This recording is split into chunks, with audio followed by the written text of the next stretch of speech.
જે શિક્ષણ વિશે આપણને માહિતી આપશે તો વિપુલભાઈ ડામોર સ્ટેજ પર આવો.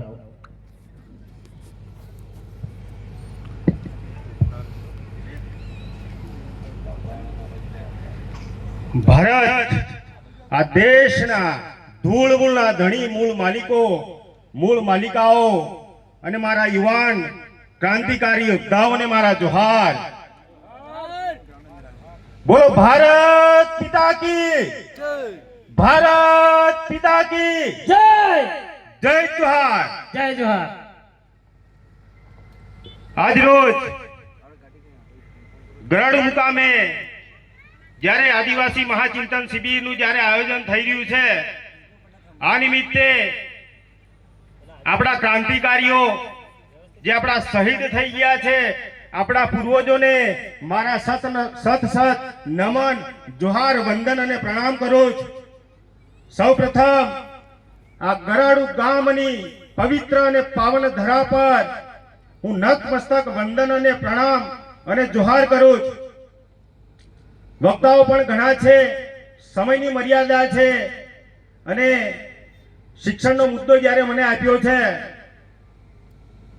હમણાં અગાઉ જોરાવર દાદાએ કીધું તેમ જ્યારે આપણા સમાજના યુવાનો ભૂલકીઓ જ્યારે શાળા તરફ શિક્ષણ માટે જ્યારે જવા લાગ્યા, આજે ભણી ગણીને પોતાના હક અને અધિકારો માટે જ્યારે લડતા થયા છે, જ્યારે શીખ્યા છે, ત્યારે આ શિક્ષણ બંધ કરવા માટે આ નાલાયક અને આ નફટ સરકારોએ આપણા આદિવાસી સમાજને આજે શિક્ષણની દિશાથી વંચિત કરવા તરફ આજે આપણને ધકેલી રહ્યા છે.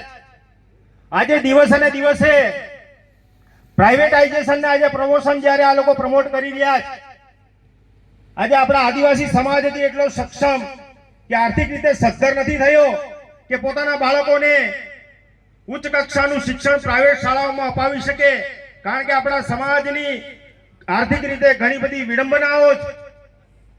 આજે આપણા સમાજ માટે જ્યારે ઘણી આજે આદિજાતિ ટ્રાઇબલ યોજનાઓમાંથી એકલવ્ય મોડલ રેસિડેન્શિયલ સ્કૂલો જ્યારે બનાવી છે, જવાહર નવોદય વિદ્યાલય છે, એવી ઘણી બધી શાળાઓ બનાવી છે. એ શાળાઓની અંદર આજે શું થઈ રહ્યું છે? કાયમી ધોરણે ત્યાં શિક્ષકોની ભરતી કરવામાં આવતી નથી. ડિસ્ક્વોલિફાઈડ શિક્ષકો આજે ત્યાં ભણાવી રહ્યા છે.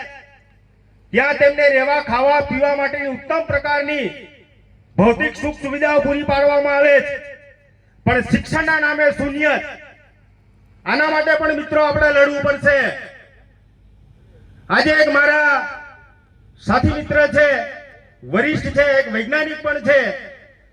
આજે સૌથી મોટી દુઃખજનક બાબત આપણે એ છે, આપણા સમાજના જે આઈએસ અને આઈપીએસ અધિકારીઓ જે થઈ ગયા છે, મોટે ભાગના નિવૃત્ત થઈ ગયા છે અને ઘણા ખરા આઈએસ અધિકારીઓ તો લગભગ આ વર્ષની અંદર નહિવત પ્રમાણમાં બધા જ આજે નિવૃત્ત થઈ જવાના છે. થોડા ઘણા આઈપીએસ અધિકારીઓ બચ્યા છે. જ્યારે આજની જે યુવા પેઢી છે, જે યુવા ધન છે, પ્રવીણભાઈ પારગીએ કીધું તેમ મારા ભાઈઓ વ્યસનમાં વ્યસ્ત છે અને મારી માતા બહેનો ફેશનમાં વ્યસ્ત છે. આ એક બહુ ગંભીર અને દુઃખજનક બાબત. જ્યારે ડીજે લઈને નીકળી પડ્યા છે, આજે કુરિવાજો અને કુપ્રથાઓથી આજે આપણો સમાજ શોષાઈ રહ્યો છે, પીડાઈ રહ્યો છે અને લોકોને આની કઈ ખબર જ નથી, જેની બિલકુલ કોઈ ગંભીરતા નથી લેતું. આજે શિક્ષણ માટે આપણે ખૂબ સખત કઠોર પરિશ્રમ કરવાની જરૂર છે. આપણા સમાજમાંથી મારી ઈચ્છા એવી છે કે બહુમાં બહુ મહત્તમ વધુ પ્રમાણમાં આપણા સમાજમાંથી, આદિવાસી સમાજમાંથી આવનાર સમયમાં આઈએસ અને આઈપીએસ અધિકારીઓ બને. કારણ કે શિક્ષિત નહીં હશે તો આપણને સપોર્ટ કે ટેકો પણ આપણને નથી મળી રહેવાનો. જે મેં મારા મિત્રની વાત કરી, કરણસિંહ ડાભી, તેઓની ગાંધીનગર ખાતે 3 એકર જેટલી જમીન છે. અમારી ચર્ચા પણ થઈ પ્રવીણભાઈ. તો જેવી રીતે રાજસ્થાનની અંદર જયપુર, ઉદયપુર દરેક જગ્યાએ આજે સિવિલ સર્વિસીસ એકેડેમીઓ બનેલી છે, મીણા સમાજની દિલ્હીમાં પણ છે.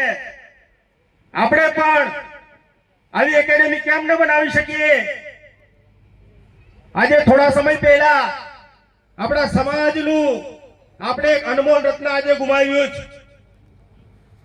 સ્વર્ગસ્થ શ્રી વીએમ પારકી સાહેબનું એક સપનું હતું કે અમદાવાદ કે ગાંધીનગરની ભૂમિ પર મારા આદિવાસી સમાજ માટે અમે પણ એક આઈએસ એકેડેમી તૈયાર કરીએ.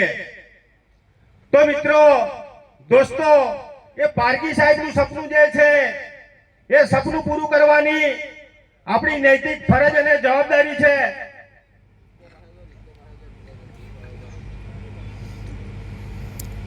આજે થોડા સમય પહેલા લગભગ 3જા મહિનાની 2જી તારીખે લીમખેડા ખાતે આદિવાસી સમાજની 3 જિલ્લાની એક મહાસંમેલન યોજાયું હતું. તે દરમિયાન એક નેતા એવું સ્ટેટમેન્ટ આપે છે કે જય જોહાર કા નારા હૈ, ભારત દેશ હમારા હૈ. તો એમનું એવું કેવું છે, એમનું સ્ટેટમેન્ટ એવું હતું કે આ જે નારો હતો એ અંગ્રેજો સામે લડવા માટેનો નારો હતો. હવે અંગ્રેજો જતા રહ્યા અને હવે આ નારાનો કોઈ અર્થ કે કોઈ તાત્પર્ય નથી રહેતું, એવું એમનું કહેવું હતું.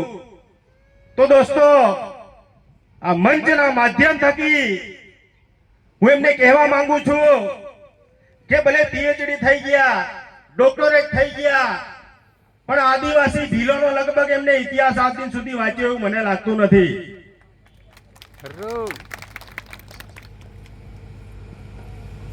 આ મંચના માધ્યમ થકી એમને કહું છું કે સુપ્રીમ કોર્ટના ચીફ જસ્ટિસ માર્કંડેય કાટજુ, મેડમ સુધા મિશ્રા, તો એ 5 જાન્યુઆરી 2011 ના રોજ એક જજમેન્ટ આપ્યું કે આ દેશના જો મૂળ માલિકો હોય, ધરમૂળના મૂળ જો ધણી હોય, આ લેન્ડના જો ઓનર હોય, તો એ આ ધરા આ દેશના 8.5% આદિવાસીઓ છે.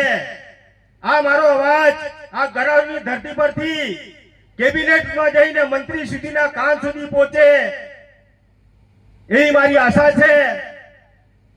આજે આપણા આદિવાસી સમાજની વાત કરીએ તો દરેક જગ્યાએ તમે જ્યાં જાઓ ત્યાં આપણા આદિવાસી રાજા મહારાજાઓનું આપણને અસ્તિત્વ મળશે.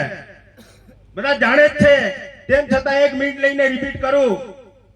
જે ઉદયપુર છે, જે રાજસ્થાનની ધરતી છે, જેને ઝીલોની નગરી કહે છે, એ ઝીલોની નગરી નથી, એ ભીલોની નગરી છે.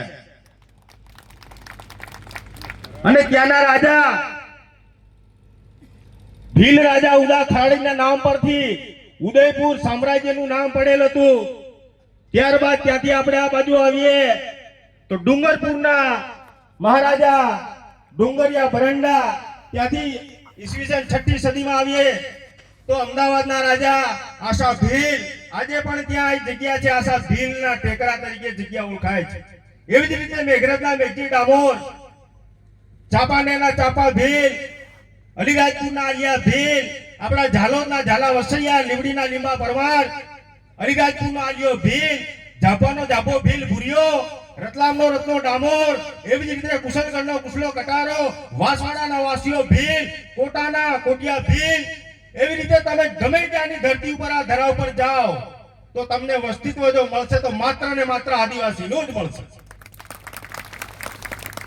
એવી જ રીતે થોડા ટાઈમ પહેલા જ્યારે આફ્રિકાની અંદર ખોદકામ થતું હતું તે દરમિયાન એક નરકંકાલ મળી આવ્યું અને નરકંકાલનું જ્યારે સાયન્ટિસ્ટોએ રિસર્ચ કર્યું, એનાલિસિસ કર્યું, ડીએનએ તપાસ કરી તો એ જે નરકંકાલ હતું એ 30 લાખ વર્ષ જૂનું હતું ને એક આદિવાસીનું હતું. એવી જ રીતે થોડા વર્ષો પહેલા છત્તીસગઢમાં પણ ખોદકામ થયું. તે દરમિયાન ત્યાં પણ એક નરકંકાલ મળ્યું અને એનું પણ ડીએનએ ટેસ્ટ અને રિપોર્ટ થયા તો એ પણ લગભગ 30 લાખ વર્ષ જૂનું અને આદિવાસીનું જ હતું. અને નવાઈની વાત તો ત્યાં છે કે બંનેના શરીરના બાંધા બિલકુલ એક સરખા જ હતા. કહેવાનો મતલબ એમ છે કે સૌથી જૂનામાં જૂની જો ગિરિમાળા અને પર્વતમાળા હોય તો આ ધરતી ઉપર આપણી બાજુમાં જે અરાવલીની ગિરિમાળાઓ છે એ લાખો વર્ષો જૂની છે. હજારો વર્ષ પહેલા જ્યારે ભૂસ્ખલન થયું ત્યારે આ જમીનના 7 પડ પડ્યા જે આજે 7 ખંડ તરીકે ઓળખાઈ રહ્યા છે. એટલે દોસ્તો આપણા ઉપર આજે અત્યારે જે 5-7 હજાર વર્ષ પૂર્વે જે આર્યો આવ્યા છે અને આપણું બિયારણ કેટલું જૂનું છે. ભૂતકાળમાં આપણને આર્ય લોકોએ રાક્ષસો કીધા, દૈત્યો કીધા, દાનવો કીધા. એ આપણા જ પૂર્વજો હતા. કહેવાનો મારો મતલબ એ છે મિત્રો કે હવે જાગવું પડશે, લડવું પડશે અને સંઘર્ષ કરવો પડશે. સમયનો ભાવ છે. જેથી આજે હું તમને કહું તો તાકાત તમારા અવાજમાં નહીં, તાકાત અવાજમાં નહીં પણ તાકાત શબ્દમાં હોવી જોઈએ. પણ આજે તાકાત અવાજમાં પણ કરવી પડે છે. કારણ કે મારો આજે અડધા ઉપર આદિવાસી સમાજ હજુ પણ દ્રઢ નિંદ્રામાં સૂતો છે. એ આદિવાસી સમાજને જગાડવા માટે આજે બૂમો પાડવી પડશે, અવાજ પણ કરવા પડશે. કોઈ કરીશું. છેલ્લે શિક્ષણની જ્યારે વાત હવે પૂરી કરીએ છીએ ત્યારે બાબા સાહેબે કીધું તેમ શિક્ષિત બનો, સંગઠિત બનો અને સંઘર્ષ કરતા રહો. અને એમનું એક વાક્ય છે कि शिक्षा वो शेरनी का दूध है जो जितना पिएगा उतना दहाड़ेगा. તો મિત્રો હવે અત્યારે જ્યારે આદિવાસી સમાજ આજે શોષણથી જ્યારે ઝઝુમી રહ્યો છે ત્યારે થોડીક રાજનીતિક કારણે પણ એટલે આ મંચથી હું મારા યુવાન યોદ્ધાઓ જે બબ્બર શેર જેવા ટાઈગરો છે તેઓને આજે હવે રાજનીતિમાં પ્રવેશ કરવાની જરૂર પડી છે.